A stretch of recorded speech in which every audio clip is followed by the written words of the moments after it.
तर नमस्कार शेतकरी बंधूंनो, मी तुमचा लाडका कृषी मित्र दिनेश. तर तुमचं आपल्या चॅनलमध्ये स्वागत आहे शेतकरी बंधूंनो. तर आज आपण आपल्या कांदा लागवड होऊन आपल्या कांद्याला 20 दिवस झालेले आहेत. तर आपण आज घेणार आहे पहिली फवारणी. तर पहिली फवारणीत आपण एक स्टिकर घेणार आहे, एक कीटकनाशक, एक बुरशीनाशक आणि एक आपल्याला चांगल्या प्रकारचं टॉनिक घ्यायचं आहे. तर शेतकरी बंधूंनो, तर आपण एक बुरशीनाशक घेणार आहे सिंजेंटा कंपनीचं रेडोमिल गोल्ड. तर सिंजेंटा कंपनी रेडोमिल गोल्ड मध्ये आपल्याला मेटॅक्झिल आणि मॅनकोजेब बघायला भेटतात. तर हे बुरशीनाशक जास्तीत जास्त मर, पीळ रोग येतात किंवा हे जलबी वगैरे जे रोग येतात, तर यांच्यापासून आपल्या कांद्या पिकाला बचाव करण्यासाठी हे जे सिंजेंटा कंपनीचं जे रेडोमिल गोल्ड आहे, हे आपल्याला चांगल्या प्रकारचे आपल्या कांद्या पिकावर रिझल्ट बघायला भेटतील. तरी आपण प्रति 15 लिटरच्या पंपासाठी आपण हे 40 ग्रॅम घ्यायचं आहे. आणि आपल्याला दुसरे जे वस्तू आहे आपली ते कीटकनाशक आहे. तर आपल्याला सिंजेंटा कंपनीचं कराटे हे कीटकनाशक घ्यायचं आहे.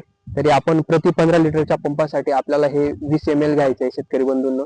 जे आपल्या कांद्या पिकावर मावा, तुडतुडा, थ्रिप्स, पांढरी माशीचा जो अटॅक असेल, तर या अटॅक पासून आपल्या कांद्या पिकाच्या बचावासाठी हे एक चांगल्या प्रकारचं कीटकनाशक आहे. याच्यात आपल्याला लॅम्बडा हॅलोथ्रिन हे कंटेंट बघायला भेटतं. एकदम चांगल्या प्रकारचं एक कीटकनाशक आहे.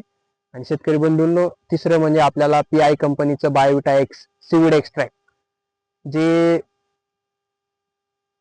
जे आपल्या कांद्याचा जो फुटवा आहे, फुटव्यासाठी किंवा पांढऱ्या मुळींची वाढीसाठी हे जास्तीत जास्त आपल्याला चांगल्या प्रकारचं एक टॉनिक म्हणून आपल्याला बघायला भेटणार आहे. आणि शेतकरी बंधूंनो, हे 3 वस्तू झाल्या आणि आपल्याला एक सिलिकॉन बेस स्टिकर घ्यायचं आहे.